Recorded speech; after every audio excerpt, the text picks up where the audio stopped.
Assalamu alaikum wa rahmatullahi wa barakatuh. Alhamdulillah. Wa salatu wa salamu ala Sayyidina Rasulillah wa ala alihi wa sahbihi wa man wala. Now welcome back to Quran I'rab and Matan al-Ajrumiyyah.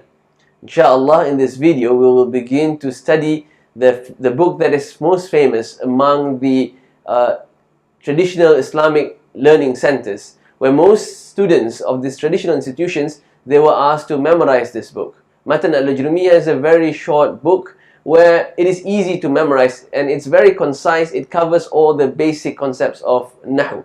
Before we study this book, let us get to know the author of this book.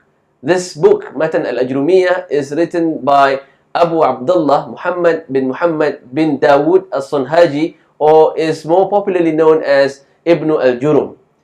He passed away in the year 732 Hijrah. When he wrote this book, the discussion of Nahu, which started in the 2nd century of Hijrah, reached its peak in the 8th century of Hijrah. And Ibn al-Jurum wrote his book just at its peak. And this book is studied until now, and most people are made to memorize the whole text. Ibn al-Jurum begins his book by Anwa'ul Kalam, the divisions of Kalam. What is Kalam? Now, at this introduction stage, I'm just going to define Kalam as words. So he starts his book by the division and the different types of words in the Arabic language. He starts his book by defining the word kalam. Al-kalam huwa al-lafdhu al-murakkab al-mufidu bil-wad'i, which means al-kalam. It is al-lafdhu, something that is spoken, al-murakkab, and it is arranged, al-mufid, it has meaning, bil-wad'i, and it is uttered with intention. Why all grammarians begin their book by defining the word kalam? Because kalam covers all aspects of Nahu. It is not simply just words, because it has a technical meaning to it. So as defined by Ibn al-Jurum here, it's that those are words that are spoken. So al-kalam and the knowledge of Nahu only governs spoken language, not sign language and not emojis. So emojis are not governed by Nahu or Sarf. Just like emojis, sign languages are not included in the definition of Kalam when it comes to Nahu. So al-lafdhu means spoken word, something that must be spoken. For instance, sayyaratun, which means car. If I were to use an emoji of a car, it will not be governed by Nahu. The second element of Kalam is al-murakkab. That means it must be arranged. So just sayyaratun, just one word, it still doesn't meet the meaning of al-kalam. It has to be a series of words arranged properly to bring meaning, al-mufid. For instance, sayyaratun kabiratun, a big car. So then it becomes al-kalam because the listener now understands it in the form of a sentence. And for it to be a sentence, it needs to fulfill the criteria of a sentence. It needs to have a subject and a predicate, or a subject and an object. So for instance, the sayyaratun kabiratun, you know that the car is big. So you have the car and the big explains the car. And it also has to be mufid. That means it brings meaning. It carries meaning. That the listener is not waiting for another statement to explain the first statement. For instance, when I mention إِذَا تَوَقَّفَ الْمَطَرُ, when the rain stops, and I stop there, the listener would wonder, what is the meaning of that sentence? That statement, إِذَا تَوَقَّفَ الْمَطَرُ, doesn't meet the meaning of kalam. It has to have a full statement that the listeners understand it. So, إِذَا تَوَقَّفَ الْمَطَرُ تُنْسَى الْمِظَلَّةِ, when the rain stops, people forget or people do not use the umbrella. So that is a complete sentence. So hanging sentence is not al-kalam. And finally, al-kalam must have bil-wad'i. Bil-wad'i has many meanings and has been discussed by scholars and grammarians to the meaning of al-wad'i here.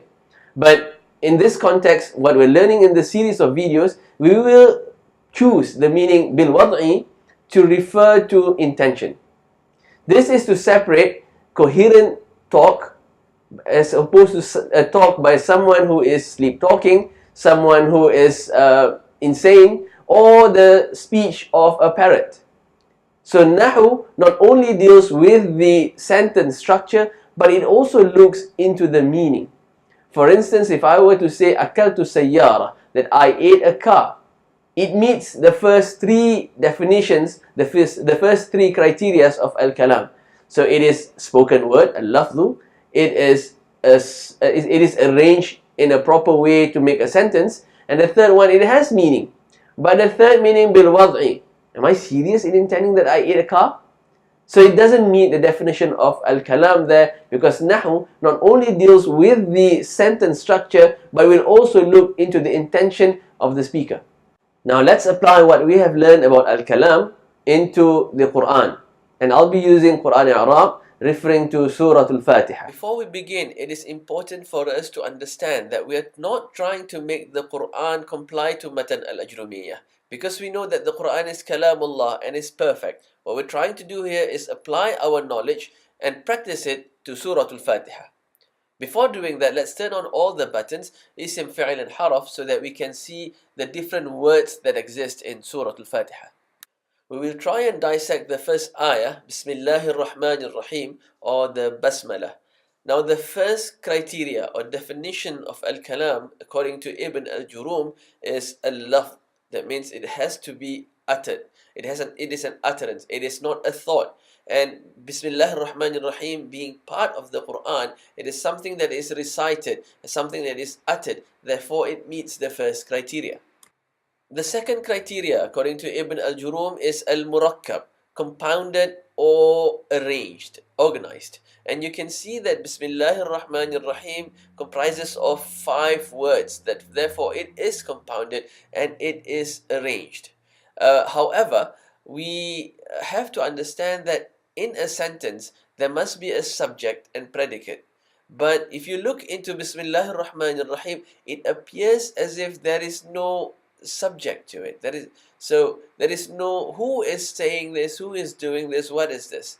That is the beauty of the Arabic language, where certain parts of the sentence or certain parts of the words even can be muqaddar or implied. Some are visible, some are implied. And in this case of Bismillahir Rahmanir Rahim, if you look through the whole surah, you will understand that there is an implied subject to it, which is abtadi'u, which is I begin.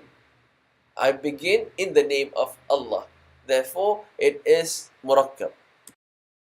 And the third definition is al-mufid. It must carry meaning. And Bismillahir Rahmanir Rahim has clear meaning which can be understood. The final criteria of al-kalam is bil-wad'i, which means with intention. So the word uttered is not accidental, it is with intention. And another meaning to bil-wad'i also means that it is using Arabic words with meaning as intended or understood by the Arabs. And Bismillahir Rahmanir Rahim was uttered with intention to be understood by the Arabs using their own language and vocabulary that is common to them. Now that is how the definition of al-kalam is applied to the Quran in Basmalah. Hopefully you have understood the definition of al-kalam and the 4 conditions for something to be considered al-kalam and its application in al-Quran. In the next video, inshallah, we will look into the different types of kalam as defined by grammarians, specifically Ibn al-Jurum in his book Matan al-Ajrumiyyah. Assalamu alaikum wa rahmatullahi wa barakatuh.